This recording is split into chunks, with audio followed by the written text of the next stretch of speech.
Hey guys, in today's video, we'll discover a moving story of overcoming and transformation based on a near-death experience that completely changed the protagonist's life. Get ready for a journey full of twists and deep revelations. Before we start, tell me in the comments which city you are watching this video from. I love knowing where you come from. And of course, if you are not yet subscribed to the channel, take the opportunity to subscribe and activate the bell so you don't miss any of our next incredible videos. Let's do this together. Hello, my name is Ryder Donahue, and today I'm going to share with you something that completely changed my life. It was an experience that took me beyond the limits of what I believed was possible. Something that even today, when I close my eyes, I can relive it as if it were happening again. I was just an ordinary college student in Bozeman, Montana. I had my friends, my classes, and that typical carefree feeling of youth. I've never been very religious or spiritual, to be honest. My life revolved around studies, occasional parties, and plans for the future which, at that time, didn't go much further than graduating and getting a good job. But all that changed one summer day, during what was supposed to be just another college party. It was a sunny Saturday, the kind that seems perfect for an outdoor barbecue. The farm of a friend of ours, Tanner Ward, would be the setting for what I imagined would be just another fun day with the guys. Little did I know that that day would mark the beginning of a journey that would lead me to question everything I thought I knew about life, death, and what lies beyond. I'm not a writer or motivational speaker. I'm just an ordinary guy who went through something extraordinary and feels like I need to share. I haven't written books about it, nor have I founded any groups. I just want to tell you what happened to me, as honestly as possible. What I'm going to tell you is my near-death experience. I know this may sound strange, even unbelievable to some. I myself would have a hard time believing it if someone told me something like this before it happened to me. But I can guarantee that every detail I will share is exactly as I remember it. It's a vivid, almost tangible memory that I carry with me every day. This experience not only made me face death head-on, but also gave me a glimpse of what may exist beyond it. And more than that, it showed me visions of a future that, to this day, I hope to fully understand. So if you're willing to listen, I'd like to take you on this journey with me. A journey that began on a sunny field in Montana and took me to the ends of existence and back. It's a story about life, death, fear, hope, and the incredible potential that exists in each of us. Get ready, because what I'm about to tell you may challenge everything you think you know about reality. But I ask that you keep an open mind. After all, if there's one thing I've learned from all of this, it's that the universe is much more vast and mysterious than we ever imagined. That day, I woke up early, excited about the prospect of the party. The sky was an intense blue, without a cloud in sight. It was one of those perfect Montana summer days, with the cool mountain air and sun gently warming your skin. As I drove to Tanner's farm, the vast plains and distant mountains created a breathtaking scenery. I remember thinking how lucky I was to live in such a beautiful place. I arrived at the farm around noon. The place was busy, with people coming and going, carrying cases of beer, preparing the grills and setting up tables. The smell of grilling meat was already in the air, mixing with the sweet aroma of freshly cut grass. Music played loudly from some speakers scattered around the yard, creating that typical college party atmosphere. I greeted my friends with hugs and handshakes, grabbing a cold beer to start the afternoon. Everyone was in good spirits, laughing and talking animatedly. It was the kind of moment where you feel completely alive and connected to the people around you. As the afternoon progressed, someone came up with the idea of organizing an impromptu baseball game. We didn't have professional equipment, of course. We used an old bat we found in the barn, some tennis balls, and marked the bases with whatever we had on hand. Pieces of cardboard, backpacks, whatever. I was never very athletic, to be honest. But that day I was feeling confident. I wanted to participate, even though I knew I would probably make a fool of myself. When it was my turn to bat, I was nervous but determined. I swung the club a few times, trying to look like I knew what I was doing. The first ball came, and I missed badly. Laughter echoed across the field, but it was friendly. Everyone was having fun. The second ball, another error. On the third attempt, I managed to hit the ball, but it was a weak hit that barely got out of place. More laughter, including my own. As punishment for my lackluster performance, I was assigned to fetch the balls that had been thrown away during the game. I gladly accepted the task, still laughing at my own lack of skill. I walked around the field, collecting lost balls, enjoying the sun on my face and the gentle breeze. It was when I got close to the fence that delimits the property that everything started to change. The fence was old, made of rusty barbed wire. I could have turned around, looked for a gate, but I was feeling energetic and carefree. I decided to jump the fence. I braced my hands on the wooden post, pushed my body up and over the fence. It was when I came down the other side that it happened. My left hand slid across the barbed wire. At the time, I didn't realize the severity of the cut. I felt a sharp pain. I saw blood, but I thought it was just a scratch. I continued my task, collecting the last balls. It was only when I returned to my friends that I started to notice something was wrong. The bleeding didn't stop. I tried washing my hand in a nearby fountain, but the water instantly turned red. My friends started to notice that I was pale. Someone suggested I sit down. Another went to get the first aid kit. But as the minutes passed, I felt weaker and weaker. Dizziness began to take over, and a feeling of cold spread throughout my body. It was at that moment that I realized this was not a simple cut. Something was very, very wrong. The cut on my hand seemed harmless at first, but it quickly became an alarming situation. The blood continued to flow, staining my clothes and the grass around me. My friends, realizing the gravity of the situation, began to panic. Someone shouted for an ambulance, but we were at least an hour from the nearest hospital. I tried to stay calm, but I could feel my body getting weaker and weaker. My vision began to blur, and the sounds around me seemed distant, as if I were underwater. I remember thinking how absurd it was that a simple cut could cause so much damage. It was supposed to be a fun day, and now I was struggling to stay conscious. My friends did the best they could. Someone tied a makeshift tourniquet to my arm using a belt. Another tried to stop the bleeding by pressing a towel against the cut. I could see the fear in their eyes, which only increased my own anxiety. Time seemed to drag by. Every minute stretched out like an eternity. I alternated between moments of acute lucidity, where I could hear every word and see every worried expression, and periods of total confusion, where everything blended into a blur of colors and sounds. In one of those moments of clarity, I looked up at the sky. The bright blue of before now seemed threatening, too vast, as if it could swallow me at any moment. I closed my eyes, trying to shake off this feeling of vulnerability. When I reopened them, something had changed. I couldn't feel my body anymore. It was as if I were floating, watching the scene from above. I saw my friends around my body, their voices muffled and distant. I saw myself, pale and motionless on the floor.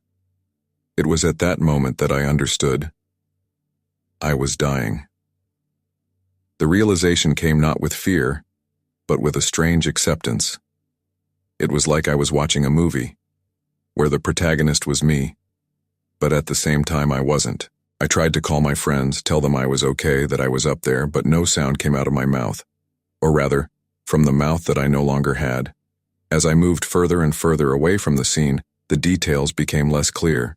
The farm, my friends, my own body, everything began to merge into a single blur of indistinct colors and shapes, and then darkness began to take over. It wasn't scary darkness, at least not at first. It was more like a soft, enveloping twilight. I felt a peace I had never experienced before.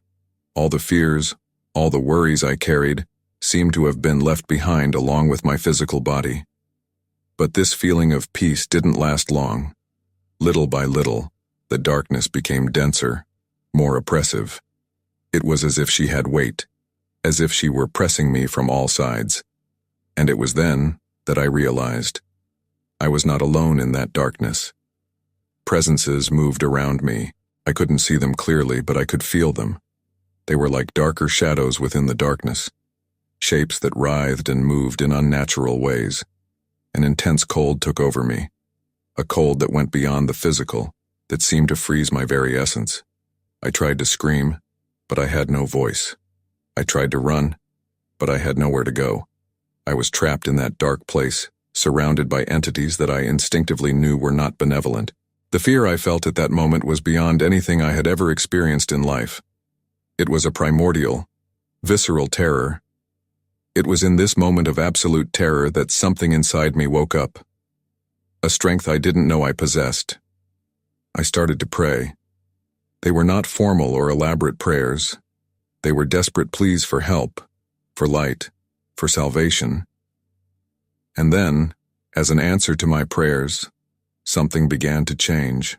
In the middle of that oppressive darkness, surrounded by evil presences that seemed to want to drag me to some terrible place, I saw something that changed everything. It was a point of light, so small and distant at first that I thought it was just my imagination desperate for hope. But the light grew. It started as a tiny spark and expanded, growing brighter by the moment. It was as if the sun itself was rising there, in that world of darkness. The light wasn't just visual, I could feel it. It was warm, welcoming, filled with an energy that I can only describe as pure love. As the light approached, the evil presences surrounding me began to retreat. It was as if they couldn't bear that brightness. I heard what sounded like distorted screams, filled with anger and fear, but they became fainter and fainter until they disappeared completely. And then, the light enveloped me completely. At that moment, I felt an indescribable peace. All the fear, all the anguish I was feeling dissipated like fog in the sun. It was as if every cell of my being, even though I no longer had a physical body, was being bathed in pure love and acceptance. It was at that moment that I saw him. A man, or at least a figure that looked like a man, dressed in a white robe so bright it should have dimmed my vision. But it didn't. His face was gentle, with eyes that seemed to contain all the wisdom of the universe. He smiled at me, and in that smile I felt that I was safe, that I was home. He spoke to me, not with words, but directly to my mind, my soul. He told me that I had been saved by my faith, that even facing the deepest darkness, I had found the strength to resist and ask for help. "Ryder," he said, and hearing my name in that love-filled voice filled me with a joy I had never experienced. "You have faced a great test. The darkness has tried to drag you away, but you have resisted. Your journey on Earth has not yet, it's over. There's a lot you need to see, a lot you need to learn." I wanted to speak, to ask questions, to understand what was happening. But before I could form any coherent thoughts, the man in the white robe extended his hand towards me. Instinctively, I reached out to touch her. The moment our hands met, it was as if all the knowledge in the universe flowed into me. Visions began to flash before my eyes, too quickly for me to fully comprehend them. I saw galaxies forming, planets being born, life emerging from the depths of the oceans. I saw the history of humanity unfold in the blink of an eye, from the first tribes to the great civilizations. And then, the visions focused on something more specific, closer. I saw the year 2024 forming before me, the numbers shining as if they were made of stars. The images I saw about the year 2024 were both fascinating and terrifying. I saw large cities being devastated by hurricanes of an intensity never seen before. Giant waves swallowed entire coasts, taking with them everything they found in front of them. Earthquakes shaking the earth, making buildings collapse as if they were made of cards. But it wasn't just natural disasters. I saw people fighting against hunger, against diseases that seemed to resist all known treatments. I saw conflicts spreading across the world, borders being redrawn, governments falling. However, in the midst of all this chaos, I saw something else. I saw people coming together, helping each other. I saw communities forming, people of different cultures and religions working together to survive or to rebuild. The man in the white robe, who was still holding my hand, spoke again. "What you are seeing, Ryder, is not the end. It is a beginning. Humanity is reaching a turning point. The catastrophes you see are not only destruction, they are a wake-up call. I didn't fully understand what he meant, but I continued watching the visions that passed before me. I saw people rediscovering ancient ways of living in harmony with nature.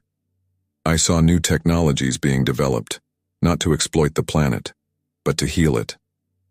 The Earth is rebalancing, the man continued, and humanity has a chance to rebalance along with it. These events that you see are an opportunity for people to reconnect with their spiritual purpose, to understand that they are part of something much bigger. The visions continued, showing me a future beyond 2024. I saw cities being rebuilt in more sustainable ways. I saw forests being reborn where there were once deserts. I saw people developing abilities that seemed almost magical, the ability to heal with their hands, to communicate without words, to move objects with the power of their mind. This is the potential of humanity, said the man, but it's not a guaranteed future. It depends on the choices each person makes, the actions each person takes. As I watched all this, I felt a mixture of hope and fear. The magnitude of what I was seeing was overwhelming. How could I, an ordinary person, make any difference in the face of such huge events? As if reading my thoughts, and he probably could, the man squeezed my hand gently. Do not underestimate the power of a single soul, Ryder. Each person has a pivotal role in this great cosmic drama, and you, my son, have a special mission. Before I could ask what this mission was, the scenery around us changed again. The visions of the future disappeared, and we found ourselves in a completely different place. In the blink of an eye, I found myself in a huge library. It was unlike anything I had ever seen before. The bookshelves seemed to stretch endlessly in every direction, reaching so high that I couldn't see the ceiling. The books themselves were fascinating. Some seemed to be made of pure light, others of a substance that seemed liquid and solid at the same time. The man in the white robe guided me between the shelves. This is the Library of Universal Knowledge, he explained. Here is recorded all the wisdom of the cosmos, all the knowledge that ever was or ever will be. As we walked, I realized that I could understand the contents of the books without having to open them. It was as if knowledge flowed directly into my mind. I learned about the balance of the universe, about how each action, each thought, has an impact on the whole. What you are experiencing here, said the man, is only a fraction of what there is to know, but it is enough for your mission. We stopped in front of a particular shelf. The man picked up a book that appeared to be made of sparkling blue crystal. When I opened it, I saw images of my own life forming on the pages. Each life is a story in the great book of the universe, he explained, and every story has a purpose. I saw moments from my childhood, moments of joy and sadness, moments that I had completely forgotten. I saw the choices I had made, the people I had met, the paths I had followed. You see, Ryder, the man continued, nothing is by chance. Every experience you've had, every person you've met, every challenge you've faced, it's all been preparation for what's to come. As I watched my life unfold within the pages of the book, I began to see patterns I had never noticed before. I saw how certain experiences had made me stronger, more compassionate. I saw how difficult times had taught me valuable lessons. The man gently closed the book and placed it back on the shelf. Life is a journey of learning, he said. And you, my son, have learned well, but there is much more to come. We continued our walk through the library. With each step, more knowledge flowed to me. I learned about the power of love, about how it is the most powerful force in the universe. I learned about forgiveness, about how releasing resentment can heal not only the soul but also the body. What you are learning here, the man said, is not just for you. It is to share with the world. You will be a bridge, O Ryder, a bridge between the world you know and the world that is to come. The magnitude of this responsibility scared me. How could I, an ordinary person, be a bridge between worlds? How could I share all this knowledge? The man smiled as if he had once again read my thoughts. Don't worry about the how, he said. The universe will open the paths. Your task is simply to be open, to be willing to follow the call when it comes.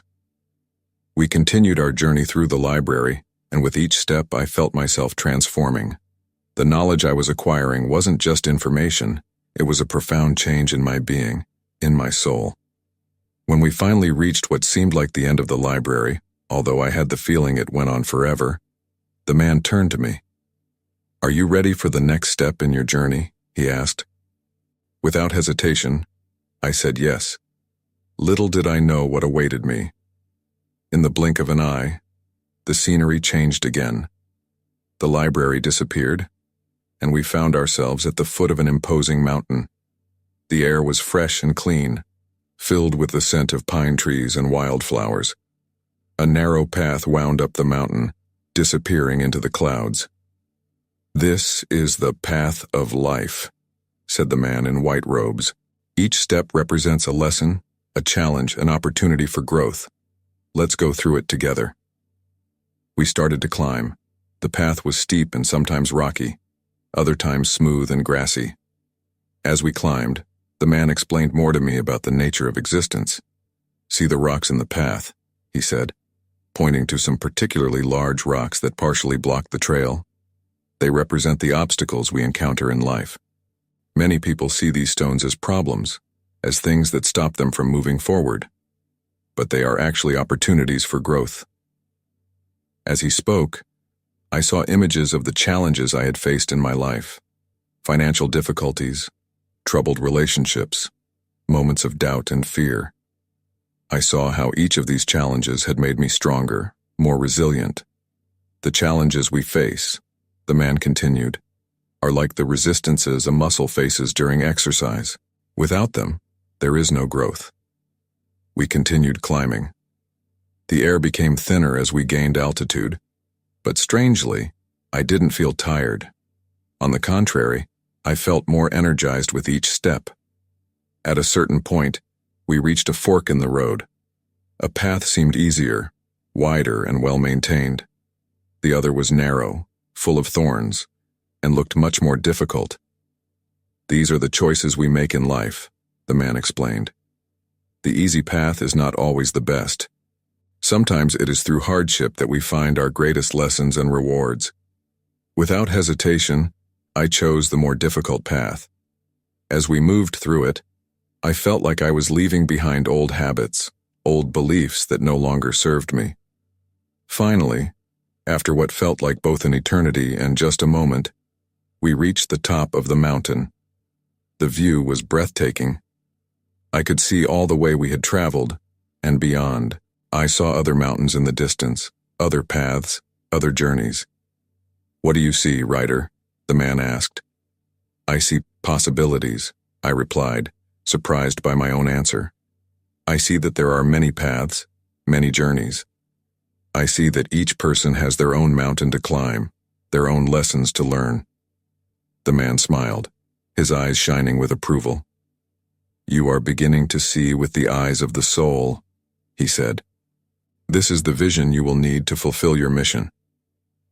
We stayed there at the top of the mountain, watching the sunset. The colors were more vibrant than anything I had ever seen on Earth. Shades of pink, orange, and gold that seemed to dance in the sky. "Remember this moment," the man said. "Remember this vision. In the difficult days ahead, when you feel lost or discouraged, remember that you were once here. Remember that you saw the bigger picture." As the sun sank below the horizon, I felt a deep peace wash over me. For the first time, I truly understood what it meant to be part of something bigger. I understood that my life, my experiences, my struggles and victories were all part of a bigger plan. But along with this realization came a question I couldn't hold back. What happens now? The man turned to me, his face serene but serious. "Now, Ryder, it's time for you to go back." The man's words took me by surprise. To go back. Part of me wanted to stay there forever, in that place of peace and understanding. But another part, a part that was growing every moment, knew he was right. "You have a purpose to fulfill," the man said, his voice gentle but firm. "What you learned here isn't just for you. It's for sharing with the world. I felt a mix of emotions: fear, excitement, doubt, determination. How am I going to do this? I asked. How can I share something so vast? The man smiled. You don't have to do it all at once, he said. Just as your journey here was step by step, so will your journey back. Trust the process. Trust yourself. He placed his hand on my shoulder, and I felt a wave of love and encouragement flow through me. Remember, Ryder, he said, you are never alone. Even when you can't see or hear me, I will be with you. We all will be. With those words, the scenario began to change again. The mountain, the sunset, everything began to dissolve into a brilliant light. I felt like I was falling, or perhaps floating, through layers and layers of reality. I heard distant voices, sounds that seemed to come from far away. Little by little, these sounds became clearer, closer. I recognized the voices of my friends, the paramedics. I slowly opened my eyes. The light seemed very bright at first, and I had to blink several times to adjust. He was lying on a stretcher, inside an ambulance. The sound of the siren was loud, almost deafening after the peaceful silence I had experienced. He's awake, I heard someone shout. Familiar faces appeared in my field of vision, my friends, with expressions of relief and concern. I tried to speak, but my throat was dry. One of the paramedics offered me water, and I gratefully drank it. You gave us quite a scare, said one of my friends, holding my hand. We thought we lost you. I wanted to tell them everything I had experienced, everything I had learned. But words seemed inadequate, insufficient to describe the experience. Plus, my mind was still trying to process everything. It's okay, I finally managed to say. I am fine. And somehow I knew it was true. Despite what had happened, despite my body being weak and sore, I felt fine. More than fine, actually. I felt transformed. The rest of the trip to the hospital passed in a blur. I was taken to the emergency room, examined by doctors, subjected to various tests. I heard terms like significant blood loss, near organ failure, miraculous recovery. But all of this seemed distant, almost irrelevant compared to what I had experienced. I stayed in the hospital for a few days, regaining my strength. My friends and family came to visit me, all expressing relief that I was alive, surprised at my quick recovery. I smiled, thanked them for their concern. But a part of me was somewhere else. My mind kept going back to the visions I had seen, to the lessons I had learned. How could I explain to them that while my body was fighting for life, my soul had traveled beyond this world? How could I share the vastness of what I had experienced? In the days and weeks following my release from the hospital, I began to realize that the experience had changed me in ways I didn't even fully understand. The colors seemed more vibrant, the sounds clearer. I found myself stopping to notice things I previously would have ignored. The way sunlight danced on tree leaves, the sound of a child's laughter, the kindness in a stranger's eyes. But it wasn't just changes in perception. My way of thinking, of relating to the world and the people around me, all of this had transformed. Situations that would have previously made me stressed or angry now seemed small, insignificant in the grand scheme of things. I started meditating regularly, trying to reconnect with that sense of peace and unity I had experienced. Sometimes during these meditations, I would catch glimpses of that other world, as if a curtain had momentarily parted, allowing me to peer beyond the veil of everyday reality. My friends and family noticed the change in me. Some thought it was just the natural result of having gone through such a traumatic experience. Almost dying changes people, they said. Others were worried that I had become weird after the accident. I tried to explain to them what had happened to me, what I had seen and learned. Some listened with fascination, others with skepticism. I realized I couldn't force anyone to understand or believe. Each person had their own path, their own lessons to learn. But as time passed, I began to feel a growing urgency. The visions I had had about the future, the natural disasters, the global changes, weighed on my mind. How could I prepare people for what was coming? How could I help create a bridge between the current world and the world I had envisioned? I started to get more involved in community projects, in environmental initiatives. He spoke to anyone who would listen about the importance of living in a more sustainable way, more connected with nature and with each other. Some listened to me, others considered me a lunatic, but I knew I couldn't stand still.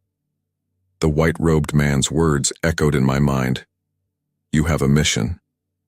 I still didn't know exactly what this mission was, but I knew I had to keep moving forward, trusting that the path would reveal itself. Today, as I tell this story, it has been a few years since my near-death experience. The world around me continues to spin.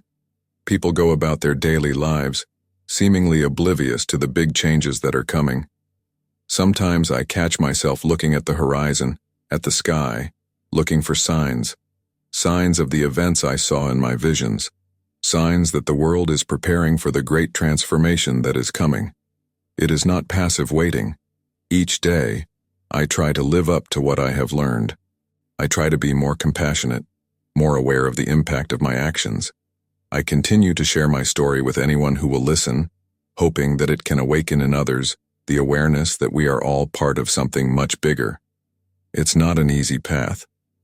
There are days when I doubt it, days when the memory of that experience seems distant and hazy, days where I wonder if it was all real or just a dream created by an oxygen-deprived brain. But then, I remember the words of the man in the white robe, trust the process, trust yourself, and I find the strength to continue. As we approach 2024, I feel a mix of apprehension and hope.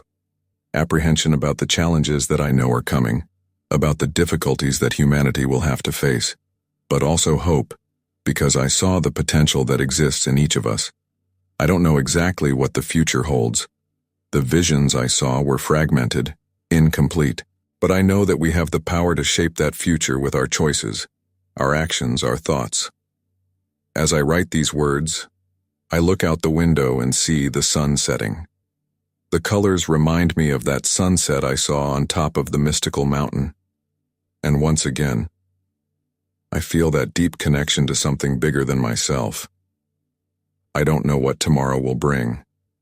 I don't know exactly what role I will have in the events to come, but I know I'm ready to face whatever comes, ready to be that bridge between worlds that was shown to me.